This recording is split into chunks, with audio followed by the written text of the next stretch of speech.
ভোরবেলা সূর্য ওঠার আগে ভোরের আলো ফুটতেই কৃষক মালেক মাঠের পথে বের হয়। মাঠে রহিম বীজ বপন করছে। সে কাদা মাটিতে পা ডুবিয়ে ধানের বীজ বুনছে যত্নে। তীব্র রোদ, রহিম ঘামছে। সে হার মানে না। আকাশে কালো মেঘ, বৃষ্টি কম। বৃষ্টি না হওয়ায় চিন্তা বাড়ে, তবু আশা রাখে। কয়েক মাস পর সোনালি ধান দুলছে। মাঠ জুড়ে সোনালি রঙের ধান দেখে রহিমের মুখে হাসি। রহিম ও মজুরেরা ধান কাটছে। পরিশ্রমের ফল কাটতে শুরু করে তারা। ধান বোঝাই হচ্ছে। ধান বোঝাই করে রহিম বাড়ির পথে রওনা দেয়। স্ত্রী ও সন্তান উঠোনে অপেক্ষায়। বাড়িতে সবাই আনন্দে ধান নিয়ে যায়।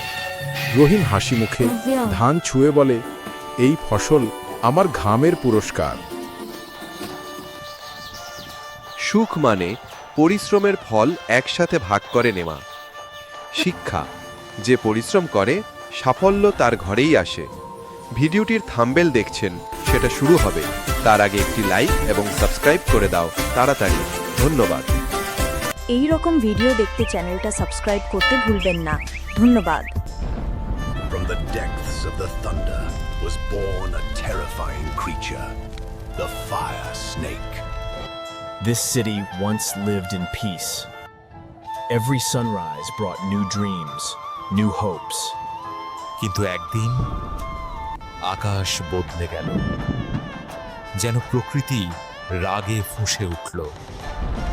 From the depths of the thunder was born a terrifying creature, the fire snake. এক মুহূর্তেই শান্ত শহর পরিণত হলো নরকে। আগুনে জ্বলছে ঘরবাড়ি, রাস্তায় ধোঁয়া আর কান্নার শব্দ। The government announced special military force will be deployed. Stopping this snake is now the only goal. যুদ্ধ শুরু হবার আগে সৈন্যদের চোখে ভয় নয়, ছিল কেবল দৃঢ়তা। তাদের পেছনে ছিল পুরো দেশের আশা। যুদ্ধ শুরু হলো মানব আর দানবের মধ্যে। অনেকে এই শহর বাঁচাতে নিজের জীবন বিলিয়ে দিল, কিন্তু তাদের সাহস থামেনি। এক সৈন্য, এক আঘাত, আর শেষ হলো সেই দানবের রাজত্ব। Even in destruction, there is the light of life. Every time the world breaks, people stand up again.